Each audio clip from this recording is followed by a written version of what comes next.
Tidak ada orang Malaysia yang bercita-cita, oh saya begitu lulus saya pengennya kerja di Indonesia, gob. Kalau versi Bank Dunia, orang miskin di Indonesia jumlahnya lebih dari 60%. Wih, ngeri banget. Berarti mayoritas orang Indonesia itu miskin. Versi Bank Dunia, 60%, gila loh. 60% guys, berbanding Malaysia 1%. Malaysia menurut World Bank, ini bukan pakai Biro Pusat Skenario Malaysia, enggak. Menurut World Bank, orang miskinnya 1,3%. Indonesia, katanya menurut BPS itu 8%. Filipina, menurut World Bank 50%. Logikanya kalau lu punya otak, harusnya warga Filipina pindah dong ke Indonesia. Faktanya kan enggak. Orang Indonesia berbondong-bondong pengen kerja di Malaysia. Karena Malaysia menurut World Bank cuma 1,3%. Kita ngomong dunia nyata. Di Malaysia, susah mau cari orang yang betul-betul susah. Ada orang susah, tetapi susah untuk cari orang yang betul-betul susah. Tidak ramai. Oh, jujur. di Indonesia lebih banyak maksudnya orang susah. Jujur lebih banyak orang susah. Betul. Nah, ini saya cerita sebagai reality. Apa adanya ya. Jadi apa yang diucapkan oleh si Aisar Khalid ini benar sekali. Benar sekali. Ya. Miskin di dalam negara Malaysia nih tak sama macam miskin di negara kita Indonesia. Semiskin-miskin orang Malaysia ya, tapi hidup mereka masih layak lagi.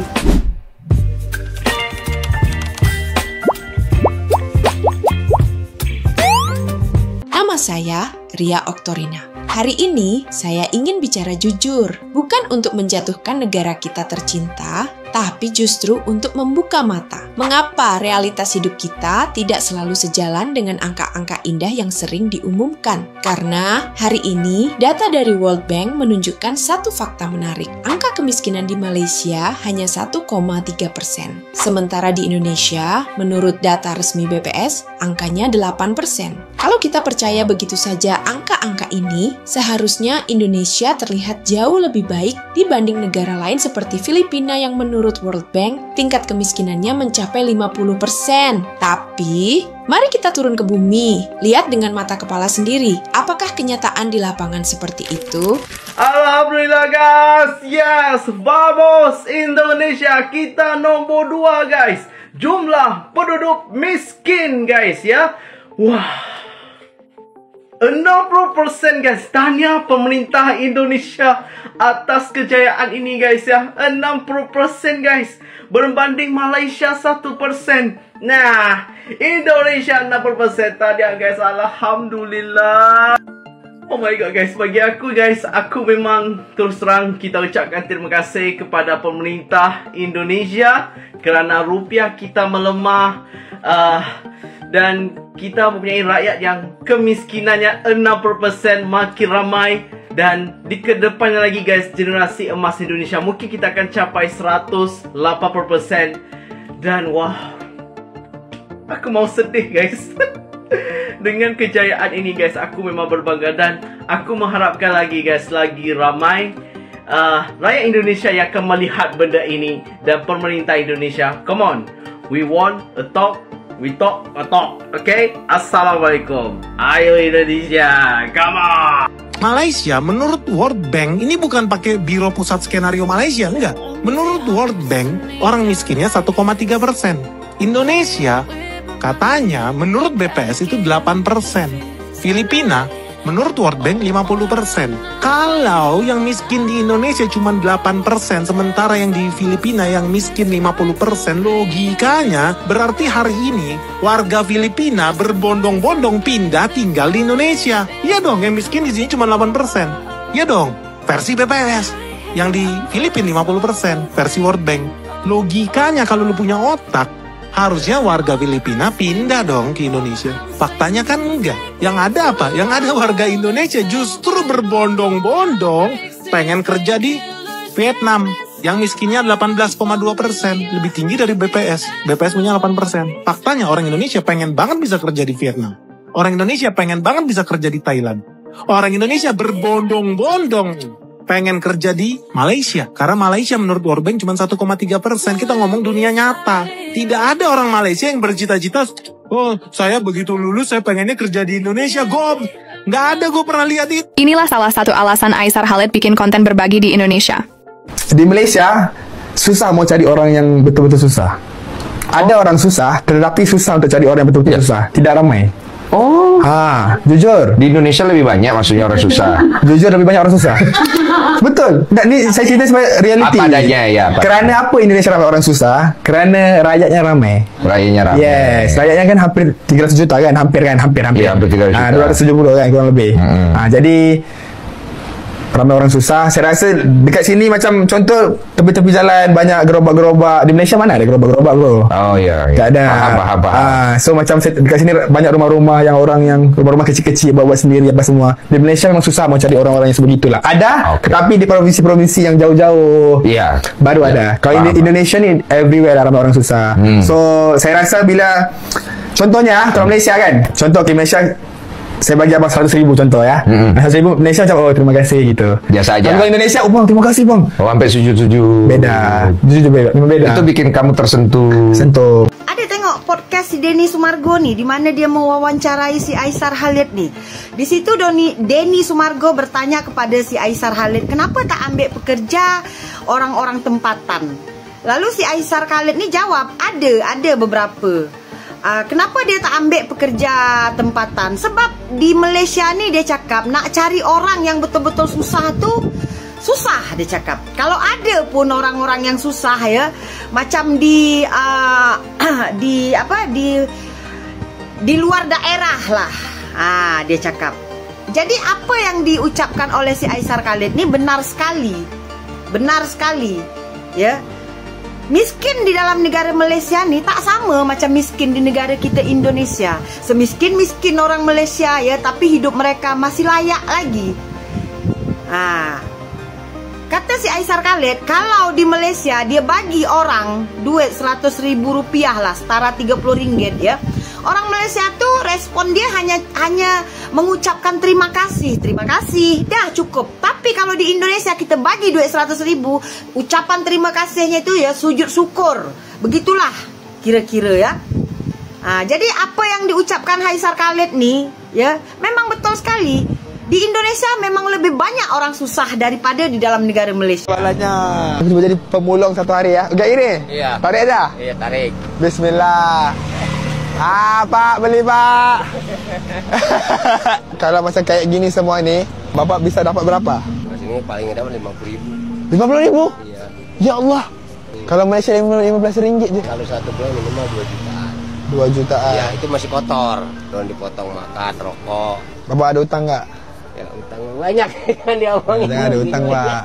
Malu ceritanya. Tutup mata bapak dulu, tutup dikit. Ini ada 1 bulan untuk bapak. Okey? Ini serius ini.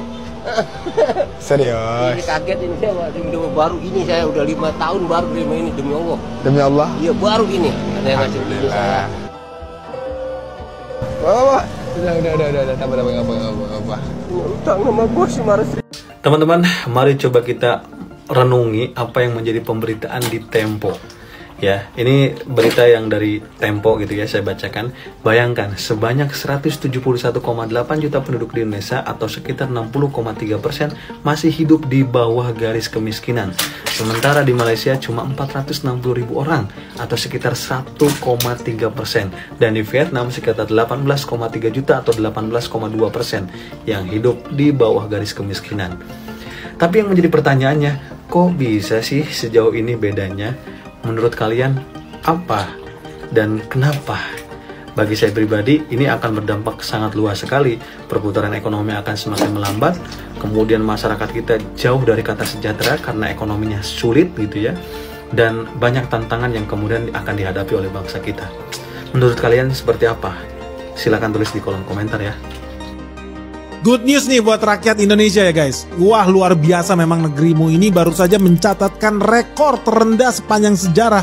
Tingkat kemiskinan di Indonesia itu cuma 8,57%. Kalau 8,5% yang miskin berarti sekitar 23-24 juta rakyat Indonesia yang miskin. Ini luar biasa guys, ini betul-betul hebat lah. Lu bayangin ada hampir 300 juta loh penduduk Indonesia. Tapi yang miskin cuma 24-23 juta lah. Ini luar biasa. Jumlah penduduk miskin di Indonesia berarti sekitar 60,3% populasi jika merujuk hitungan Bank Dunia. Laporan Bank Dunia ini kemudian memantik perhatian publik. Sebab besarnya angka penduduk miskin di Indonesia versi mereka jauh lebih besar jika dibanding data yang dikeluarkan oleh Badan Pusat Statistik. Tapi tunggu dulu guys. Kemiskinan yang katanya cuma 8% di Indonesia itu adalah kemiskinan versi Badan Pusat Statistik. Tapi kalau versi lain memangnya ada bro, namanya versi Bank Dunia. Kalau versi Bank Dunia, orang miskin di Indonesia jumlahnya lebih dari 60%. Wih, ngeri banget. Berarti mayoritas orang Indonesia itu miskin versi Bank Dunia. 60%, gila loh. Bukan 50% loh, 50% cuma 50-50 ya. Ini 60%, yang artinya ada 171 juta masyarakat Indonesia yang hidupnya di bawah garis kemiskinan. Ini bedanya ekstrim loh guys, ini bedanya sampai 7 kali lipat loh. Gila gak sih? Beda datanya itu bisa sejauh itu, kok bisa? Dan apakah benar ya? Rakyat Indonesia yang miskin cuma 8%, sisanya tidak miskin. Wih hebat, berarti 92% ya rakyat Indonesia sultan. Good news Indonesia. Kenapa bisa beda ya versi miskinnya BPS sama miskinnya versi Bank Dunia? Karena memang standar menghitung garis kemiskinan menurut World Bank, Bank Dunia sama BPS itu beda. World Bank itu memiliki 3 pendekatan standar garis kemiskinan. Yaitu yang pertama ya, dia bisa menggunakan standar garis kemiskinan dengan standar $2,15 per kapita per hari. Artinya orang yang penghasilannya di bawah $2,15 per kapita per kepala per hari maka miskin. Sementara buat negara-negara berpendapatan menengah bawah, World Bank menggunakan standar $3,65 per kapita per harinya. Dan untuk negara berpendapatan menengah ke atas, World Bank menggunakan standar $6,85 per kapita per hari. Nah, karena Indonesia saat ini masuk dalam kategori negara upper middle income alias masuk negara menengah ke atas dengan gross national income per kapitanya sebesar $4.870, maka menurut World Bank Indonesia, standar kemiskinan di Indonesia itu menggunakan standar $6,85 per kapita per hari, yaitu setara dengan Rp41.000, yang kalau dikali 1 bulan itu menjadi 1,2 juta rupiah.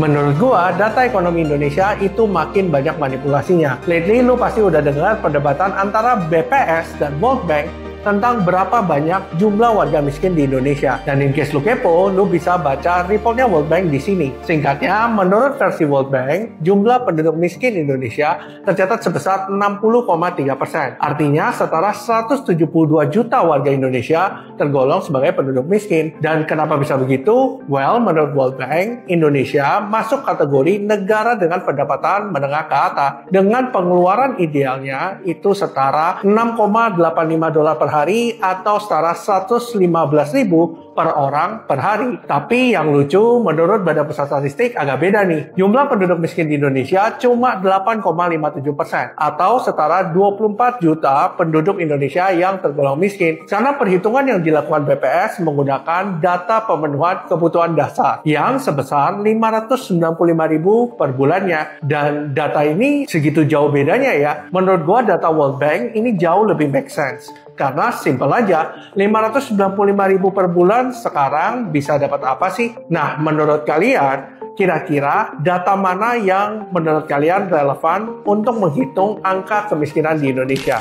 Secara logika, kalau kemiskinan di Filipina sampai 50% dan di Indonesia hanya 8%, seharusnya warga Filipina berbondong-bondong pindah ke Indonesia, kan? Tapi nyatanya tidak ada eksodus besar-besaran warga Filipina datang ke Indonesia. Justru yang terjadi adalah warga Indonesia yang ingin keluar dari negaranya sendiri. Banyak yang ingin bekerja di Malaysia, di Vietnam, bahkan di Thailand. Padahal, menurut World Bank, kemiskinan di Vietnam itu 18,2%, 2 kali lipat dari data BPS kita. Tapi kenapa malah orang Indonesia yang ingin kerja di sana? Kenapa malah orang Indonesia yang menganggap negara lain punya peluang yang lebih nyata? Kesaksian ini bukan datang dari orang Indonesia, tapi dari seorang konten kreator Malaysia, Aisar Khaled, yang justru memilih berbagi bantuan di Indonesia. Kenapa? Karena, katanya sendiri, di Malaysia susah nak cari orang yang betul-betul susah. Ada memang, tapi jumlahnya tak ramai. Di Indonesia, orang susahnya lebih nyata dan lebih banyak. Bukan karena kita hina, tapi karena rakyatnya ramai. Hampir 300 juta jiwa dan banyak yang benar-benar hidup susah. Dia bahkan berkata bahwa di Malaysia hampir tak ada lagi pemandangan gerobak, rumah-rumah sempit dan tak layak huni, kecuali di provinsi yang sangat jauh. Sedangkan di Indonesia, kemiskinan itu terlihat di mana-mana, bukan hanya di desa terpencil, tapi juga di tengah kota. Aisar bilang, saat dia berbagi uang Rp100.000 ke orang Indonesia, reaksi yang dia dapatkan begitu tulus, begitu menyentuh. Kadang sampai orang itu sujud karena mereka benar-benar butuh. Karena bantuan itu bukan sekadar angka, tapi harapan.